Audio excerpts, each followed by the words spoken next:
So this problem is called permutation in a string, and what it wants us to do is it gives us two strings, S1 and S2, and we are to return true if a particular condition is satisfied. Now, what is that condition? That condition is of these two strings, S1 and S2, we're trying to search the longer string, S2, and we're trying to see whether or not it contains something called a permutation of S1.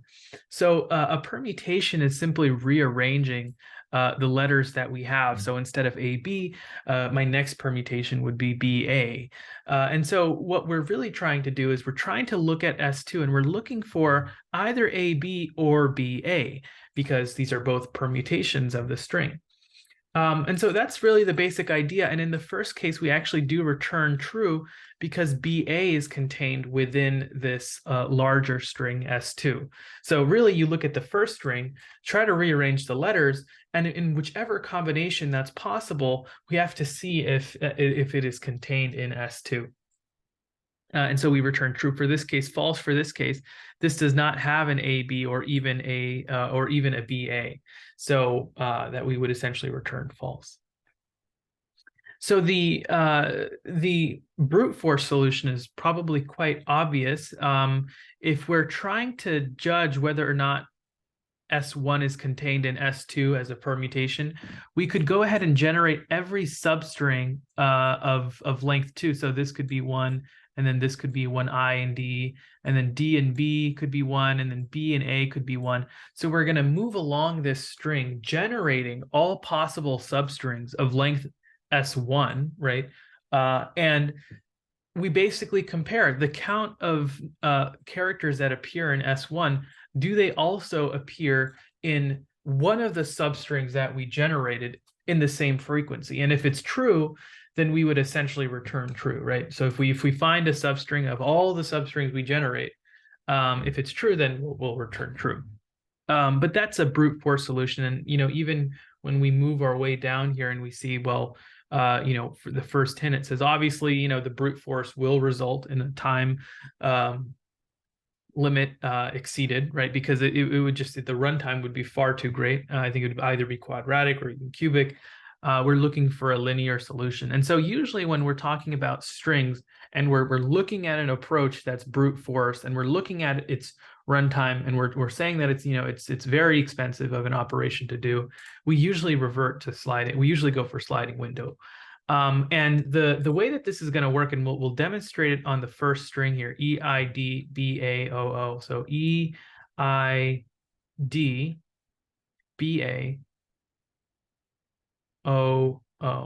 So the idea here is that we're going to we're going to have a frequency array. So we could call this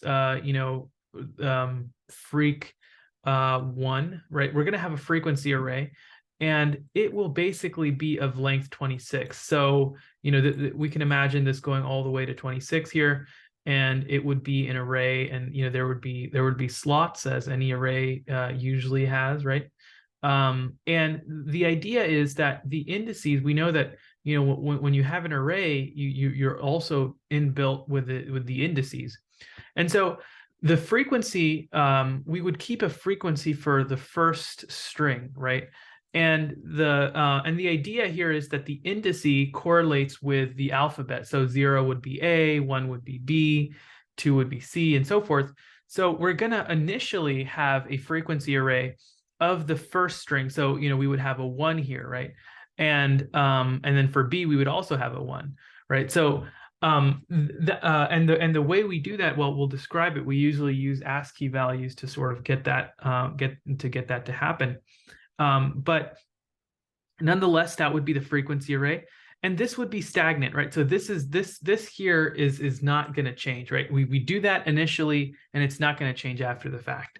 This is going to help us later on while we move through our solution. So what's the next part of the solution? The next part is to have a sliding window over here, right? So we're going to have a sliding window. And the idea is that we've already moved through the first window because we've recorded the frequency, right? So we would record the frequency of the first window, which we would do, and that's how we would get, these numbers. And then we would also have another frequency map, or another frequency array, and this would also be of length 26, right? And this would also have, locations within which you could store the frequency of alphabets, and 0, 1, 2, 3, 4, so forth, right? And the idea is that we create this window of the length of the first substring, and we move through this window. And as we move through this window, and as we're looking at different combinations here, we update, the frequency of this frequency to sort of a map or an array. And initially, it's obviously going to start at 1, because for the first window, we have 1E and 1I, right? Or yeah, initially since you have 1A and 1B, you'd start off with one of each, right? In both, across both maps. And then as you move the window along, you are basically going to manipulate this other array here, right? So this other array, you would basically update it as you essentially move through your windows, right? And the basic idea is that eventually we're going to come across, this window here, right? We're going to come across this window where we have BA. And at that point, both of these maps would essentially be the same, right? And if at any given point, both of these maps are the same, or both of these frequency arrays is what they're called. If both of these frequency arrays are the same, as I move this window through this window of size S1 through this array, or through this string rather, as I do this, whenever they click and they're the same, then I know that I have, a substring within this larger string. And that's essentially what my solution would be here. So to recap, we start off by recording the frequency of the first string, right? And then we move a sliding window of length. We essentially move a sliding window of length S1 through the longer string. And then as soon as our frequency that's responsible for keeping track of characters as we move across the window, as soon as these frequencies are the same across both freq1 and freq2, we essentially return true, and that's basically the idea.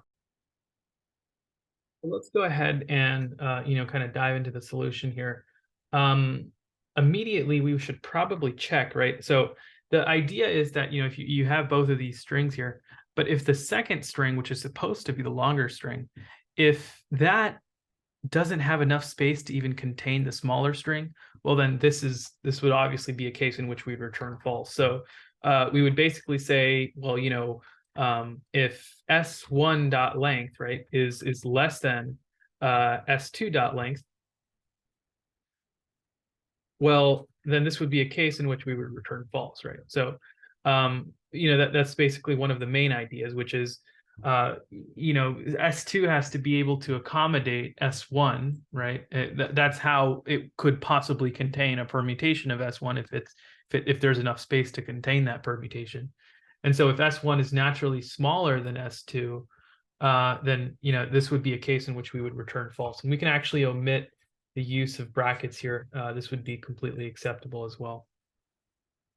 Let's go ahead and create those arrays that I was referring to, right? So these arrays here, they keep track of, they're a frequency array. So if you ever wanted the frequency of, if you ever wanted the frequency of a particular string, and I think I'll go ahead and show you this on pythontutor.com. If you go to, so if I had a string like this here, right? And I'm going to make this a frequency array, or actually I'll start by saying a string, my string equals, let's say, hey, how are you, right? So this is, or actually I would have to have them lowercase. So it'd be, hey, how are you, right? So we can create a frequency array for the string, right? And you can, since you're only talking about lowercase characters, you're going to have 26 characters, right? If you're trying to keep track of the frequency of them. And the basic idea here is that, you basically iterate through the, through the frequency array. I is less than the length of the string, right? So you're iterating through not the frequency array, but the string itself, right? So string dot length, right? And then you increment I each time. What you're doing is you're saying, okay, well, freq of some index is going to be incremented, right? So what would be incremented? Well, what you would basically do is you would say, okay, well, my string, or you would say, yeah, my string dot the character at the index that I is referring to, right? So what does this do? If my string dot char at, or any string name dot char at some index gives you the character that the index is catching, right? But if you take that character and you minus the base level, if you minus the character A, then this actually gives you an ASCII value. So the ASCII value would then in essence be the index. And so you're basically saying, okay, well, so the ASCII value of A, whatever it is, let's say it's 97. Well, 97 minus the ASCII value of A would just be 0. So A now suddenly belongs to the 0th position. And then the same thing could be said for B. If you take the character B minus A, the difference would be 2 in their ASCII values. And so, or the difference would be 1 in their ASCII values. And so now B belongs to the index 1. And we're actually going to see this, right? So if I iterate through the frequency array, and then I'm just going to print out. So, the array itself, right? The array itself would give me back sort of the frequency of each of these letters, right? So let's go ahead and see that.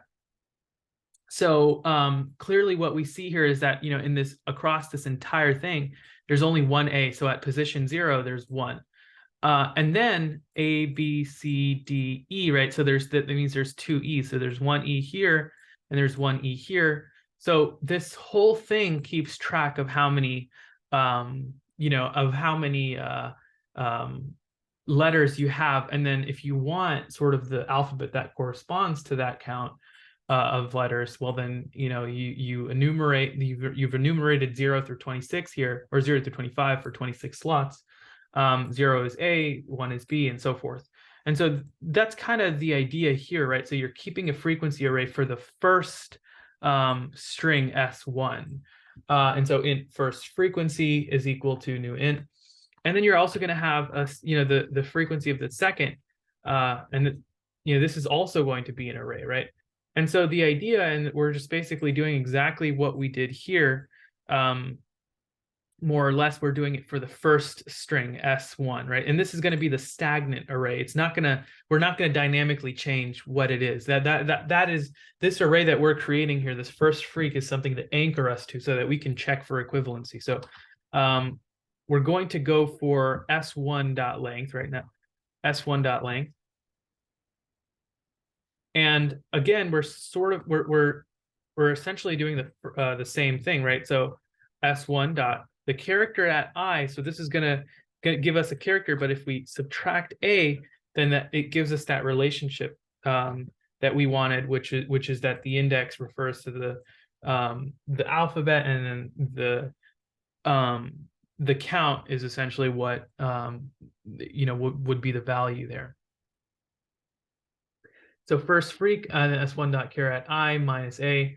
And then, we can set up the initial state of our second one, right? So that's 2 dot char at I minus A, right? So we're doing this for both. Like, you have to understand that, we're checking for equivalency, right? And initially, first freq was going to store basically the frequency of the first string, right? And we're also going to store the frequency of the second string, but not the frequency of the entire string, right? Because you have to look that, we're only iterating for the length of the first string. So that means that when we're recording the length of S2, when we're recording the frequency of S2, our observation or assessment is limited to the length of S1. So we're not, so by this point in time, the second freak does not contain the frequency of all the characters in S2. It only contains the frequency of the first two, and that's specifically because we're only iterating for S1.length, and S1.length is 2, right? So that's kind of something you want to think about. So we're setting the stage up for first freak and second freak. And so, we can move through this properly. So first freak, right? So I'll say this is first freak here. What do we have at this point in the first frequency array? Well, I mean, we would have, right? So we would have 0 and we would have 1 and then so forth, right? But we have 1A and we have 1B. And then the second freak, I'm going to call this SF. This is also of the same thing, right? So we also have 0, 1. So we have 1 here and we have 1 here. So we've set up this second frequency array, right? And so now this allows us to continue. Now, what would we want to do here? Let's see.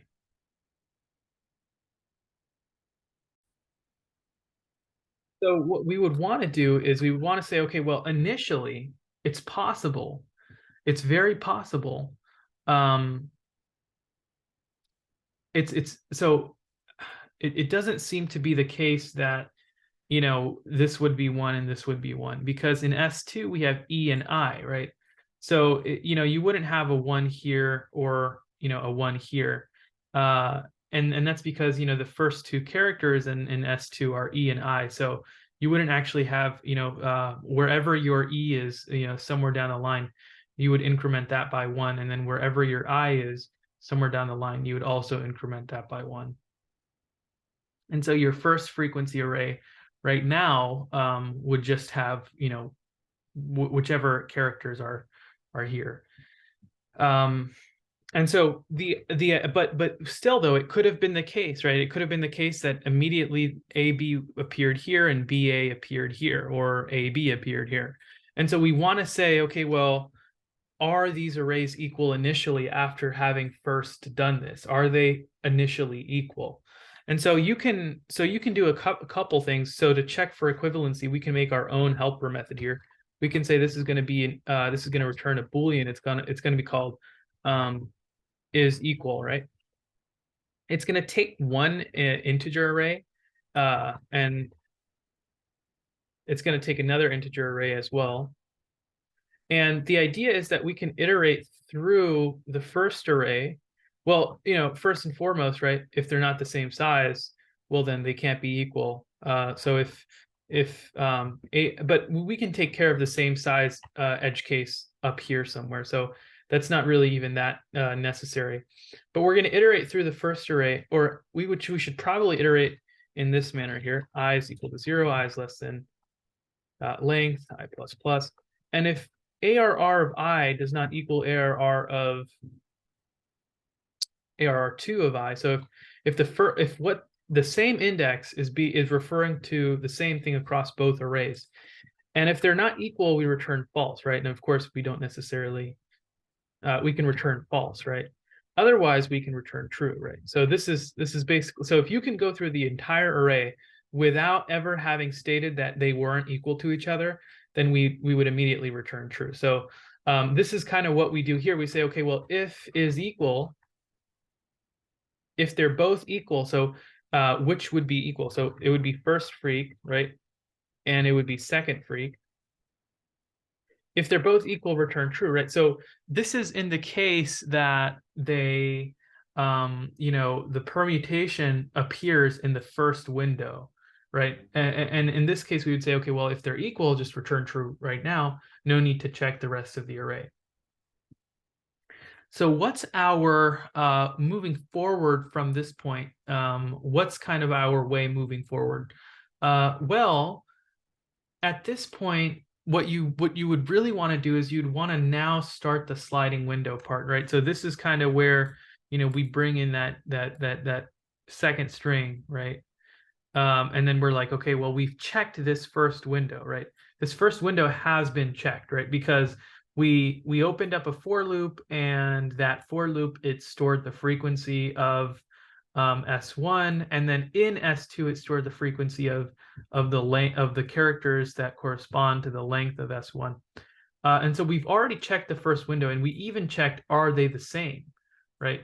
And so we've done the sort of the hard work for the first window. Now coming into now we actually have to get the sliding window moving, right? We actually have to get the sliding window moving. And then we want to do these same checks, right? So usually with sliding window problems, you have sort of a right pointer. I'm going to call that R, and then a left pointer. And then, so what are we checking? Well, while R is less than the length of S2, right? So because we're starting this, we're kind of starting this thing for S2, right? So S2 dot length. Because it has to be acknowledged that we're going across the sliding window is applicable to S2 and not S1. This frequency array is not going to change. This is for us to see whether whether these two arrays are the same, right? So while R is less than S2 dot length, we and another thing should be addressed, that we're not starting the sliding window from here as such, right? We're actually starting, we've already checked that first window. Really, we're starting the sliding window from here, right? And that's our second window to check. So coming into the problem, R actually needs to, we would actually want to I think, now that I think about it, we would want to check, let's see here. Let me go ahead and we would want to start the sliding window from here, right? So what you would basically do is you would want to remove this character, right? You'd want to remove this character, and then you would want to add the next character. So let me go ahead and, so I believe I misspoke. So the idea is that you're going to remove the E from the window and add the D. Okay, and that's kind of how you slide the window across. And so coming in here, the right pointer should be at this particular, or not this particular position, but it should be here, I believe. Actually, it wouldn't be here, right? It would ideally be here. Okay. And the idea behind that is that this is the incoming character. Okay, this is what we're adding to the window. And then what L is pointing to would be what is being erased from the window, right? And that's kind of how we're moving this window up. And so coming into it, if we look at where R is, where it shouldn't be 0, it should, so in this particular example, 0, 1, 2, it should have an indice of 2, right? And so what you can infer is that it should actually have the numeric amount of S1. So it should actually be S1 dot length. Okay. That's because you've already checked, S1 is length 2. You've already checked the first window, the first two characters, right? And you want it to be length 2 because that actually puts you on the third character, because the indice that's being referred to by or the indice that belongs to the third character is 0, 1, 2, right? So that allows you to have the right pointer move up by 1. And so because the indices are offset, right? So this over here between E and I, this is actually not 2, it's actually the maximum indice is actually 1, 0 to 1 instead of 1, 2, 3, it's 0, 1, 2. So you leverage S1's length, knowing that it gives you access to one more indice, and you place R there, right? So you're coming into this while loop, we're talking about a character that's coming into the window. And so if it's coming into the window, we would essentially want to add it in the second frequency array, right? We need to keep track of this window has to represent, as it slides, it has to represent the count of each character in the window, right? So we have to do two things at this point. First, we have to remove this from the window. So we would go in our second frequency mapping, we would decrease E by by 1 because it's being removed. And then we would have to add what the right is referring to. So we're using the same idea we did here, right? And we're only doing this for the second frequency array because the first is what we need to check for equivalency. So we come here and we're like, okay, well, in S2, right, the character that the right is referring to, I have to increase that frequency amount, right? And similarly, in S2, what the left is pointing to, well, I need to decrease that amount, okay? And once I've done that, I am now talking about, once I've done that, I'm now actually talking about this window in red. Okay, once that has happened, once I've removed this guy from the end and added this guy, I am now referring to a window that is updated and that is being drawn. And so now that I've captured a new window, what I need to do is I need to check back. Does the frequency array now that it has updated, does it now refer to, or does it now have a count that's similar to the count that I'm looking for? And the idea is right now it doesn't, but I need to have code that would check for that case. And so I would just basically just have this, right? Okay. And so now that, I'm checking, okay, well, are they equal now? Well, they're not, right? They're not actually equal. And so what's going to happen is I'm going to have to, yet again, what's my next window going to be? It's going to be,